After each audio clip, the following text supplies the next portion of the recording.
Oh, baby, I'm excited. Today, we're unboxing the new Epic Toys Wrestling Megastars Killer Bees. Stay tuned.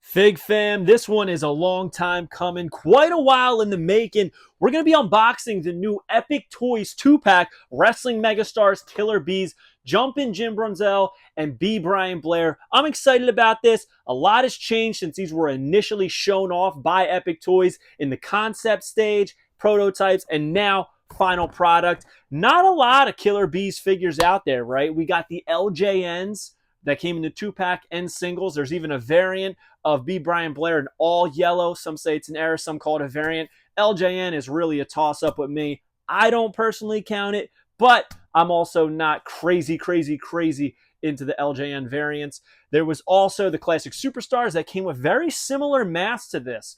And then this one, and we'll talk about all the changes that have happened. But this unboxing is brought to you by the Wrestling Figure Encyclopedia, my new book, the Modern Edition 2010 to present day, available now on Amazon.com or simply go to heelbooks.com. It is a 400 plus page guide to everything in that time.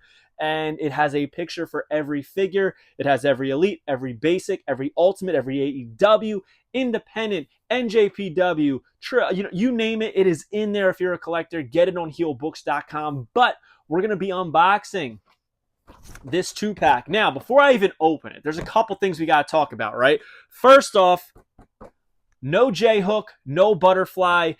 They recently dropped the Demolition one, had a butterfly hook. I really think if you're putting out products today, you got to have some kind of hook or hole or something that mint on card collectors can hang this with. Now, you kind of really pushed mint on card collectors' backs up against the wall, Epic. I'll be honest with you, because previous 2-packs also had little pieces of plastic on the bubble that stood out. So if you didn't want to hang it, you could stand it. These do not have it, so you're kind of resorted to just leaning it backwards like that.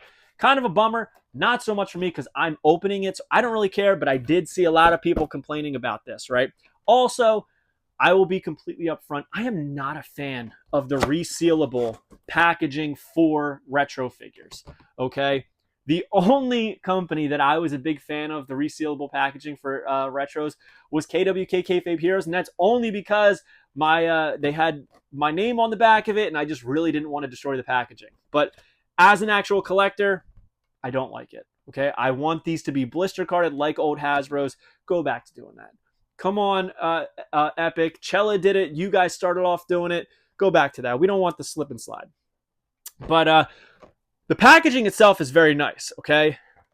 As you can see, we got a nice artwork of Jim and Brian up there. They got a little placard here, all yellow, Epic Toys, The Killer Bees, and then has this. You'll notice it says Tradition Continues. Has some old style concept art that is different than the figures, and their signatures there.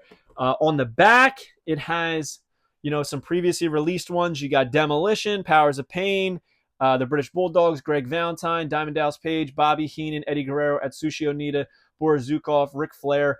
Very cool, right? Ric Flair's coming soon. The other ones were just recently dropped. I'm kind of curious to have Greg Valentine in there. He's a little bit older.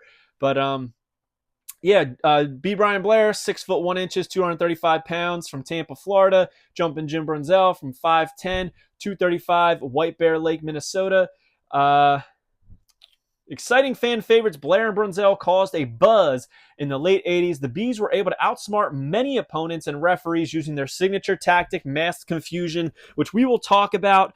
And it has the paintwork by our boy CMW Toys. Shout out to him. He was a Give Him a Follow feature on my podcast, Case Fresh Podcast. Very cool. Tippy did the concept art. Love his work. The sculpture by Mateus Cabrera. Photography and card design by Action Figure Seller. Phenomenal work by that guy. and Mike McGee illustration, the portrait. So very, very cool. But we're going to rip into this thing. I will say the one good thing about the slip and slide packaging, that's what I like to call it, clean card removal. But again, I don't really care. I'm opening these up, so getting rid of the packaging. All right, we're going to take that out. Here we have the little placard. Again, really nice artwork, well done stuff there, but we don't need it. We got the cloth goods masks. Both figures, Jim there, Brian here. Now, not my absolute favorite action feature in Hasbro's, but one of my favorites was this style, right? These legs with the arms, very similar to Macho Man Series 1. Then you got, tons of cool figures in it. Rick the Modern Martel, Shawn Michaels. I mean, there was plenty, right? But this is one of my favorite poses. Very cool. This head sculpt is incredible. Looks just like Brian Blair. Even has the creases in his forehead, the smile, the stash is perfect. The hair is awesome. A little bit smoother up here and then curlier at the back, kind of how he had it. He's got the signature Killer Bees trunks on right there. Big issue here. Check this out.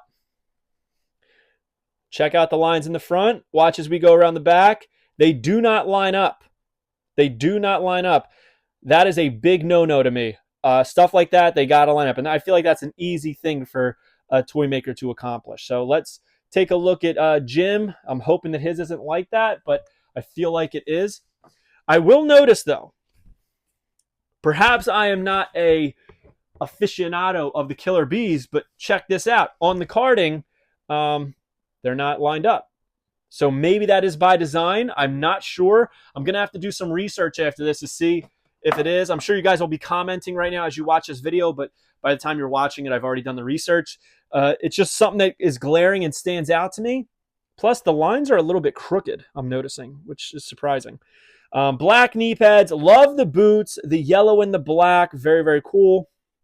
He's got the one taped fist right here on the right side. The black and yellow wrist tape looks very good. And I will talk in a second about the things that I'm not a fan of. But first, I just want to discuss the figures. So he's in that clothesline action. I feel like this is very overused, not only in retros, but in the Hasbro line as well, right?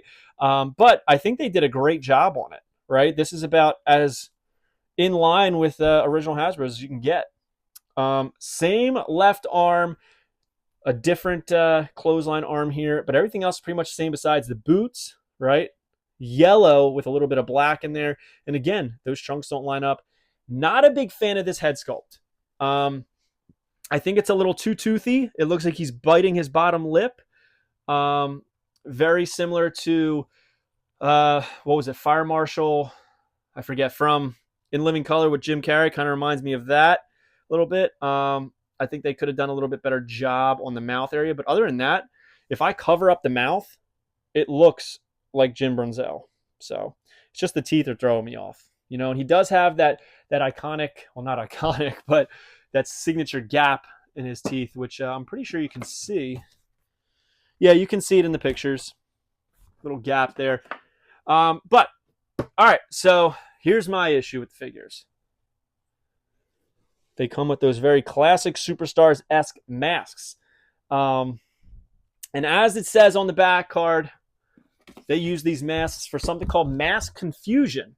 So what they would do is they would wear the masks in a match, and then since their build was so similar, right? If you listen to it, they both were 235. One was 5'10", one was 6'1", so one was a little bit taller, but they were so similar in build that it was easy to trick the referee and trick their opponents by wearing these masks. So, maybe Brian Blair is beat down a little bit.